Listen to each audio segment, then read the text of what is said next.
Hi అండి, Vasu middle class అందరు ఎలా ఉన్నారు? ఏం చేస్తున్నారు? బాగున్నారా? నేనైతే ఇప్పుడే పనికి వచ్చానండి. ఇవాళ ఇక 2 రోజుల నుంచి ఇంటికాడ జ్వరం తగ్గిందాను, లేదా ఏదో పని మీద ఇంటికాడే ఉంటున్నాను. ఇవాళే పనికి వచ్చాను.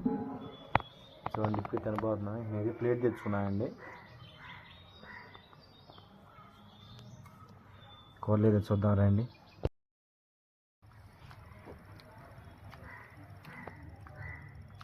చూడండి, బంగాళదుంప వేపుడు, పచ్చడి అండి. ఈ మూల ఉంది పచ్చడి, టమాటా పచ్చిమిరకాయల పచ్చడి చేసిందండి మా ఆవిడ. ఇక నా మీద అయితే పప్పు, పచ్చడి కూడా, చట్నీ కూడా ఉందండి. బాయ్ అండి, అందరూ బాగుండాలి, అందులో మేము ఉండాలి. లైక్ మట్టికి మర్చిపోవాలండి.